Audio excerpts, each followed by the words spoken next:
Hello दोस्तों, स्वागत है हमारे YouTube चैनल बिकम एसएससीएन में। और आज की इस क्लास में हम लोग पढ़ेंगे पॉलिटी के एक टॉपिक के बारे में। और आज का जो हमारा टॉपिक है वो है स्थानीय स्वशासन और विभिन्न आयोग। यानी स्थानीय स्वशासन क्या है, नगर पंचायत, जो हमारी ग्राम पंचायत है और नगर पालिकाएँ हैं उनके बारे में हम पढ़ेंगे। साथ ही साथ जो विभिन्न हमारे आयोग हैं, जैसे कि वित्त आयोग क्या है, मानवाधिकार आयोग क्या है, अनुसूचित जाति जनजाति एवं पिछड़ा वर्ग आयोग क्या है, उन सभी के बारे में डिस्कस करने वाले हैं हम आज की क्लास में। और ये हमारा डे 9 है।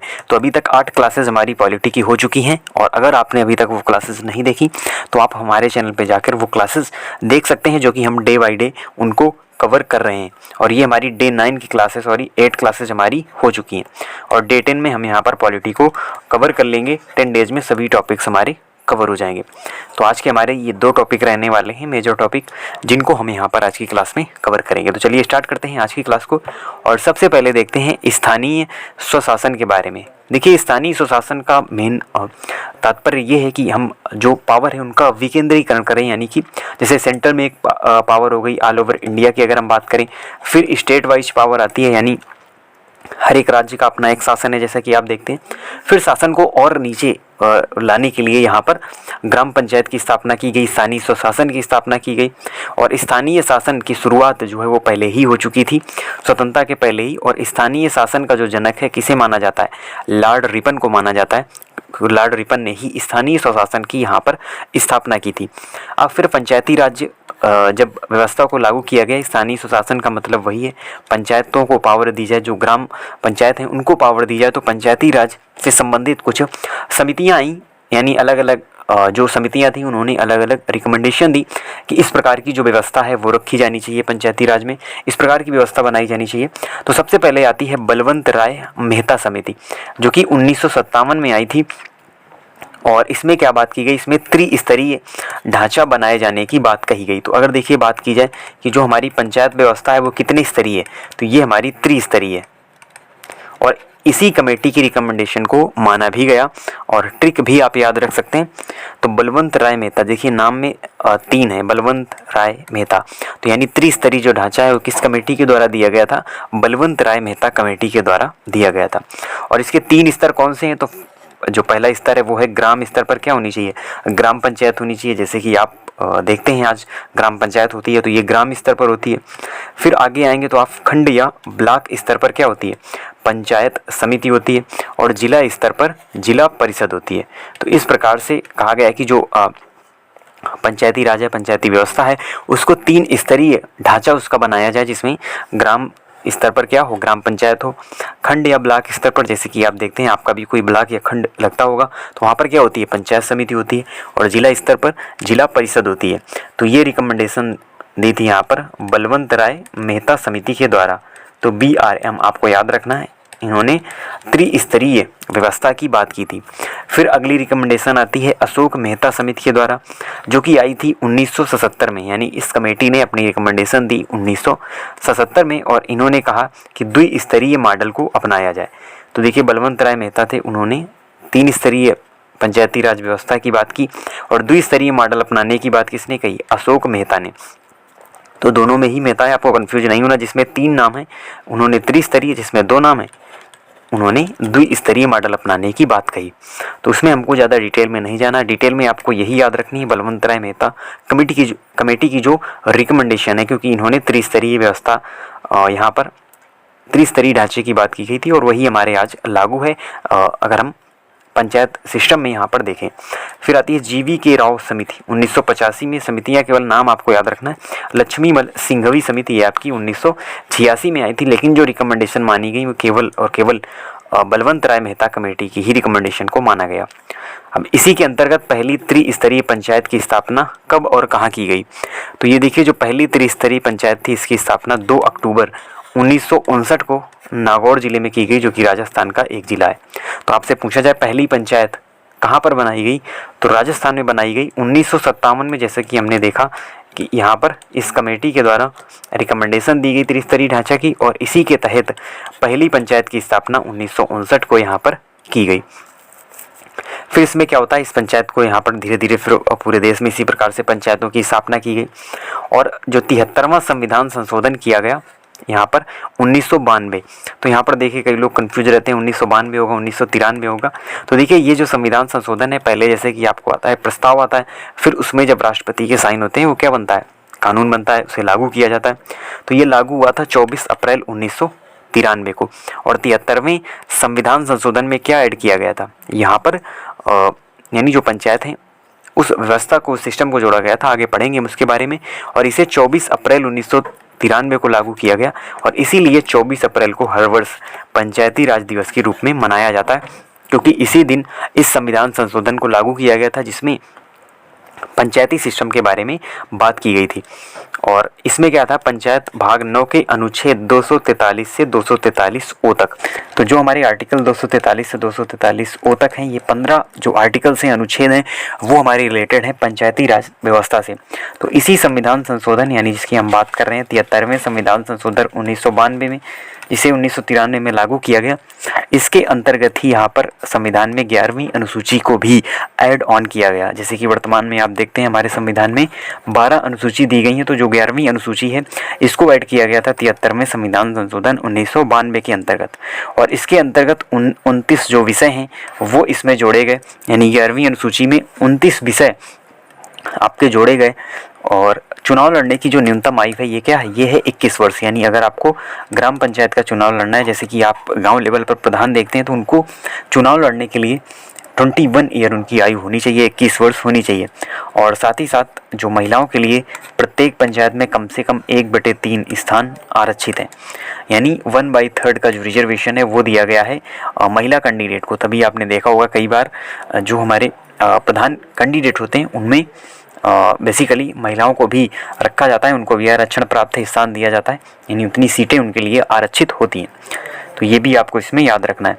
फिर अगला आता है संविधान संशोधन 74 संविधान संशोधन, जो कि आपका 1992 में आया, लेकिन 1993 से ये प्रभावी हुआ। 1 जून 1993 से जो 74वां संविधान संशोधन है वो आपका लागू किया गया, प्रभावी किया गया। और इसके अंतर्गत क्या किया गया, भाग 9 का जोड़ा गया। तो देखिए जो पार्ट 9 है या भाग 9 है वो आपका पंचायती राज से रिलेटेड है, यानी पंचायत से रिलेटेड है। फिर इसमें क्या है, इस संशोधन के द्वारा जो पार्ट 9 का ए, यानी 9 का कहें या 9 का ए कहें, उसमें जोड़ा गया, ये आपका म्युनिसिपैलिटी से रिलेटेड है, यानी कि जो नगर निगम है, नगर पालिका है, उससे रिलेटेड है। तो भाग 9 जो है वे आपका नगर पालिकाओं को संवैधानिक दर्जा दिया गया इस पार्ट के अंतर्गत। और इसमें जो आपके अनुच्छेद थे वो थे 243 पी से 243 जेड जी तक। तो देखिए ओ तक आपके क्या हैं, 243 से 243 ओ तक आपके रिलेटेड हैं पंचायती राज से।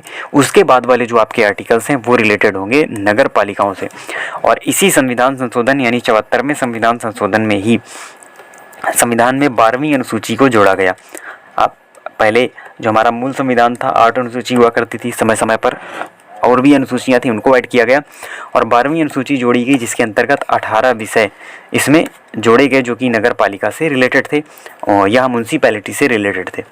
तो इन 18 विषयों की अगर हम बात करें तो ये आपको संख्या याद रखनी है, 12वीं अनुसूची आपको याद रखनी है। तो देखिए अगर 73वां संविधान संशोधन पंचायती राज से रिलेटेड और पार्ट 9 ये आपको याद रखना है। 74वें संविधान संशोधन की बात करें तो ये आपका म्युनिसिपैलिटी से रिलेटेड 9 के काम में इसकी बात की गई है और 12वीं अनुसूची में की गई है, पंचायत की बात 11वीं अनुसूची में की गई। तो शॉर्ट फॉर्म में ये सभी चीज़ें आपको पता होनी चाहिए। स्थानीय स्वशासन में केवल और केवल आपको यही पढ़ना है, यानी ग्राम पंचायत के बारे में और नगर पालिकाओं के बारे में। तो दोनों से संबंधित जो आर्टिकल्स हैं, जो पार्ट हैं या जो अनुसूचियाँ हैं, उनको आपको हमेशा याद रखना है। अब अगले आते हैं हमारे विभिन्न आयोग। तो कुछ आयोग होते हैं अलग अलग, जिनका काम अलग अलग क्षेत्रों को देखना, जैसे कि वित्त आयोग जो भी फाइनेंस के मामले हैं वो सभी वित्त आयोग के द्वारा देखे जाते हैं। और उसी प्रकार से अन्य आयोग हैं, मानवाधिकार के जो मामले हैं मानवाधिकार आयोग के द्वारा देखे जाएंगे। अनुसूचित जाति, अनुसूचित जनजाति है, पिछड़ा वर्ग आयोग है, उनके जो भी मामले हैं उस आयोग के द्वारा पर्टिकुलर देखे जाएंगे। तो उन्हीं आयोग के बारे में हम यहाँ पर डिस्कस करेंगे। तो सबसे पहले इसमें आता है वित्त आयोग, इसे ही हम कहते हैं फाइनेंस कमीशन। तो वित्त आयोग फाइनेंस कमीशन की जो बात है किस आर्टिकल में की गई है, तो आर्टिकल जो 280 है और 281 है, दोनों आपके रिलेटेड हैं वित्त आयोग से, फाइनेंस कमीशन से। और ये क्या है, वित्त आयोग एक अर्ध न्यायिक निकाय है, तो ये भी आपको याद रखना है। और इसमें जो सदस्य हैं वो कितने होते हैं, तो इसमें सदस्य होते हैं एक अध्यक्ष प्लस 4 अन्य सदस्य, यानी 5 सदस्यों का ये पैनल होता है। वित्त आयोग में 5 सदस्य होते हैं जिसमें एक अध्यक्ष होगा और 4 अन्य सदस्य होंगे। तो प्रथम अध्यक्ष भी कई बार क्वेश्चन आपके एसएससी एग्जाम में पूछा जा चुका है कि जो वित्त आयोग के प्रथम अध्यक्ष थे वो कौन थे, तो वे थे केसी नियोगी, और कब थे, 1991 में। तो यानी अगर आपसे पूछा जाए फर्स्ट फाइनेंस कमीशन कब लागू किया गया था, तो 1951 में इसको लागू किया गया था, पहला जो फाइनेंस कमीशन था। और प्रत्येक हर 5वें वर्ष नए वित्त कमीशन का गठन किया जाता है, वित्त आयोग का गठन किया जाता है। और 15वें जो वित्त आयोग है जो कि इस समय चल रहा है, उसके जो अध्यक्ष हैं वो कौन है, वो हैं एन.के. सिंह। तो एन.के. सिंह वर्तमान में वित्त आयोग के अध्यक्ष हैं, जो कि फाइनेंस कमीशन चल रहा है अभी इसका। वैसे तो हर 5वें वर्ष में इसको बदल जाना चाहिए, लेकिन अभी तक 15वें वित्त आयोग को यानी आगे फर्दर हम एक्सटेंड कर रहे हैं, उसको यहाँ पर बदला नहीं गया है कि 16वें वित्त आयोग की जो स्थापना है वो अभी तक नहीं की गई। तो ये आपको इस आयोग से रिलेटेड याद रखना है। फिर आता है राष्ट्रीय अनुसूचित जाति आयोग, यानी जो एससी का कमीशन है, बेसिकली शेड्यूल्ड ट्राइब हैं जो उनका यहाँ पर कमीशन है, आयोग है जो उनके मामले देखता है। इसकी बात की गई है आर्टिकल 338 में। तो आर्टिकल जो 338 है वो आपको ध्यान रखना है, वो आपका रिलेटेड है किससे, एससी आयोग से, यानी कि अनुसूचित जाति के आयोग से। इसमें क्या होते हैं, एक अध्यक्ष, एक उपाध्यक्ष और 3 अन्य सदस्य, एक अध्यक्ष, एक उपाध्यक्ष और 3 अन्य सदस्य, 5 लोगों का ये आयोग होता है। और इसका जो कार्यकाल है वो कितना होता है, वो होता है 3 वर्ष। तो 3 वर्ष तक का जो कार्यकाल है वो आपको देखने को मिलेगा राष्ट्रीय अनुसूचित जाति आयोग का। तो इसका आर्टिकल बेसिकली आपको याद रखना होता है, यही सबसे ज़्यादा आपसे पूछा जाता है।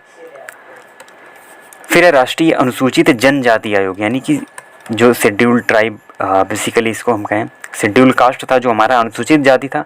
और एसटी आयोग यानी कि अनुसूचित जनजाति आयोग, और इसकी बात की गई है अनुच्छेद 338 के का में।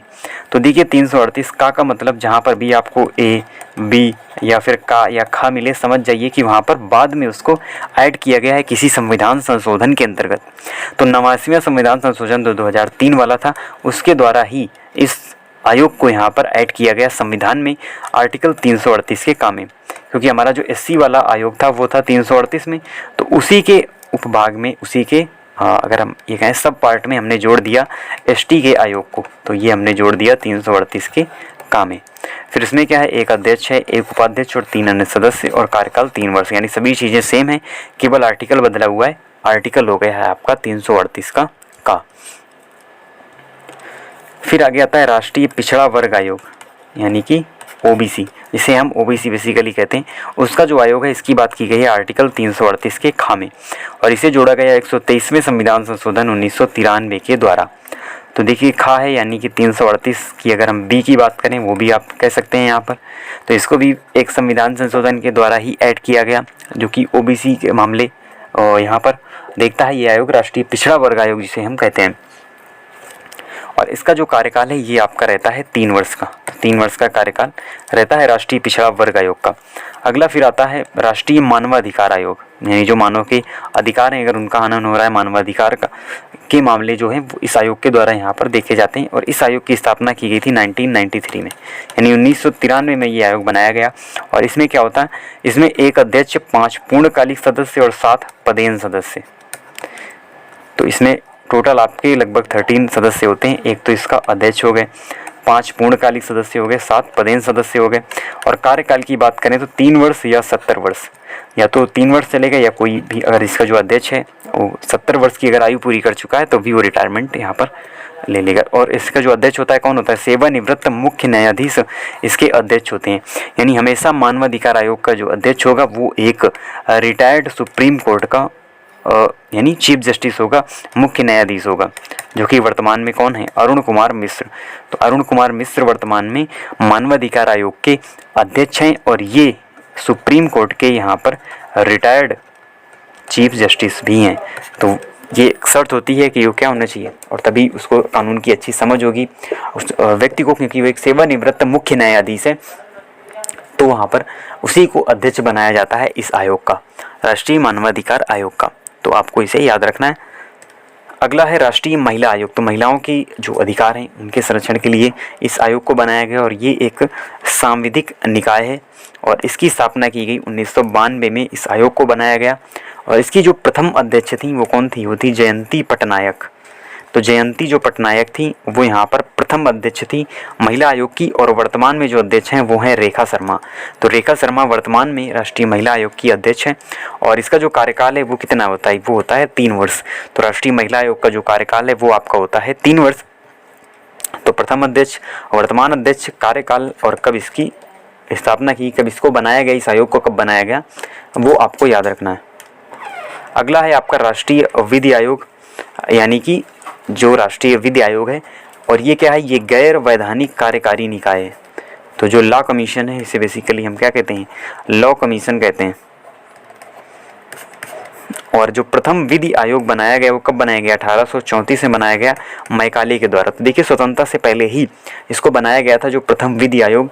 लेकिन अगर आपसे पूछा जाए कि जो स्वतंत्र भारत का प्रथम विधि आयोग है इसे कब बनाया गया, तो 1955 में इस आयोग को बनाया गया, स्वतंत्र भारत के प्रथम विधि आयोग को। और इसकी अध्यक्ष थी MC सीतलवाड़ और इसमें 4 पूर्णकालिक सदस्य होते हैं लॉ कमीशन में। और वर्तमान में अगर हम बात करें तो विधि आयोग आपको उतना यानी चर्चा में नहीं मिलेगा, लेकिन स्वतंत्र भारत का जो प्रथम विधि आयोग है वो आपको याद रखना है। MC सीतलवाड़ इसकी अध्यक्ष थी पहले विधि आयोग की और 1955 में इसको यहाँ पर लाया गया था, इस आयोग की स्थापना की गई थी। तो ये हमारा टोटल यहाँ पर थ्योरी सेक्शन है जो यहाँ पर कंप्लीट होता है। तो पहले हमने जो स्थानीय सुशासन उसके बारे में जो हमारे आर्टिकल थे उनके बारे में पढ़ा। फिर हमने जो कुछ आयोग थे इम्पोर्टेंट, और आयोग में आपका फाइनेंस कमीशन हो गया, SC आयोग हो गया, ST आयोग हो गया, OBC आयोग हो गया। उसके बाद ह्यूमैनिटेरियन कमीशन यानी कि मानवाधिकार आयोग आपका हो गया, और महिला आयोग, और उसके बाद आपका विधि आयोग यानी कि लॉ कमीशन। तो इतने सारे जो आयोग थे आपके लिए काफ़ी इंपॉर्टेंट रहने वाले हैं। इनसे रिलेटेड जो भी आर्टिकल्स हैं वो आपको याद रखने, जहाँ पर आर्टिकल याद रखने, और जहाँ पर इससे रिलेटेड ईयर दिए गए हैं वो ईयर आपको वहाँ पर याद रखने हैं। तो इतना सब कुछ आप थ्योरी में याद रखेंगे, आप अच्छी तरीके से क्वेश्चंस को कर पाएंगे।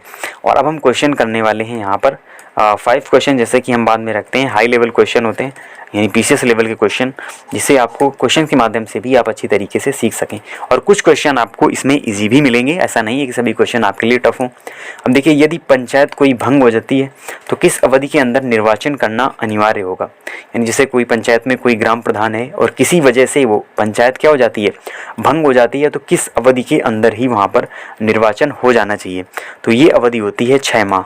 यानी अगर पंचायत भंग है तो 6 माह के अंदर वहाँ पर दोबारा से चुनाव हो जाना चाहिए या अंदर निर्वाचन हो जाना चाहिए। दूसरा प्रधान वहाँ पर नियुक्त आपका किया जाएगा, चुना जाएगा, दोबारा से वोटिंग होगी, उपचुनाव होंगे, उसके बाद 6 महीने के अंदर ही इस प्रोसेस को पूरा कर लिया जाएगा। तो ये यहाँ पर टाइमलाइन होती है। अगला क्वेश्चन है, भारत में पंचायती राज व्यवस्था का शिल्पी किसे कहा जाता है? तो पंचायती राज व्यवस्था का शिल्पी का यहाँ पर मतलब है आर्किटेक्चर की बेसिकली बात की गई है, किसने पंचायती राज व्यवस्था को बनाया था। तो हम आपको पहले भी बता चुके हैं कई सारी कमेटी के बारे में, और जो एक कमेटी थी बलवंत राय मेहता कमेटी, 1957 में इस कमेटी ने अपनी रिकमेंडेशन दी थी कि त्रिस्तरीय व्यवस्था यहाँ पर रखी जाए ग्राम पंचायत की, और इसी व्यवस्था को फॉलो किया जाता है, और इसीलिए BR मेहता को यहाँ पर माना जाता है पंचायती राज व्यवस्था का शिल्पी। उसके अलावा जो GV राव समिति है, इसने भी रिकमेंडेशन दी थी पंचायत से रिलेटेड। ML सिंघवी की भी यहाँ पर जो रिकमेंडेशन आई थी, लेकिन पंचायती राज व्यवस्था का जो मेन शिल्पी है, आर्किटेक्चर है, वो माना जाता है BR मेहता को। अगला क्वेश्चन है, संविधान के 9वें भाग के अधीन पंचायती राज व्यवस्था किन राज्यों में लागू नहीं होती है? तो जैसा कि आपको पता है 73वें संविधान संशोधन की बात करें, या हम पार्ट 9 की बात करें, या हम आर्टिकल 243 से 243 ओ की बात करें, या हम 11वीं अनुसूची की बात करें, इन सभी में बताया गया है किसके बारे में? पंचायती राज के बारे में ही बताया गया। लेकिन कुछ राज्य हमारे ऐसे भी हैं नॉर्थ ईस्ट के जहाँ पर पंचायती राज सिस्टम आज भी नहीं लागू है। बाकी राज्यों में ये लागू है, लेकिन इन नॉर्थ ईस्ट के राज्यों में अभी तक पंचायती राज व्यवस्था को लागू नहीं किया गया, वहाँ पर लागू नहीं होती। तो ये जो हमारे राज्य हैं ये हैं नागालैंड, मेघालय और मिजोरम। तो ऑप्शन नंबर सी आपका सही होगा।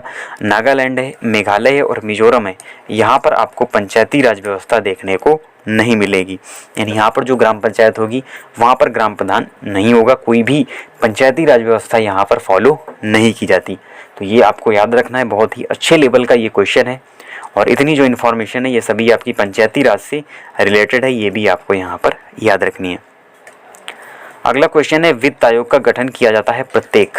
तो फाइनेंस कमीशन के बारे में हमने पढ़ा था और जिसकी बात आर्टिकल 280 और 281 में की गई है और इसका प्रत्येक जो वित्त आयोग है इसका गठन किया जाता है प्रत्येक 5वें वर्ष, यानी हर 5वें वर्ष इस वित्त आयोग का गठन यहाँ पर किया जाता है, फाइनेंस कमीशन का गठन किया जाता है, ये आपको याद रखना है। फिर अगला क्वेश्चन, निम्न में से कौन सा एक भारत में विकास मामलों के लिए निर्णय लेने वाला उच्चतम प्राधिकरण है। तो विकास मामले की अगर हम बात करें, जो डेवलपमेंट के आपके अफेयर्स हैं उनके लिए निर्णय लेने वाला जो उच्चतम प्राधिकरण है वो है राष्ट्रीय विकास परिषद, यानी इसे ही हम NDC के नाम से जानते हैं अगर हम शॉर्ट फॉर्म की बात करें, राष्ट्रीय विकास परिषद। और इसका जो अध्यक्ष होता है कौन होता है, भारत का प्रधानमंत्री, यानी सीधे भारत के प्रधानमंत्री PM यहाँ पर इस NDC के अध्यक्ष होते हैं, विकास मामलों के लिए निर्णय लेते हैं। तो ये हमारे इंपॉर्टेंट क्वेश्चन थे जो हमने यहाँ पर डिस्कस किए और पहले हमने थ्योरी फिर क्वेश्चन से इस टॉपिक को अच्छी तरीके से कवर किया। तो मिलते हैं आपसे नेक्स्ट वीडियो में इंपॉर्टेंट टॉपिक के साथ और तब तक के लिए धन्यवाद।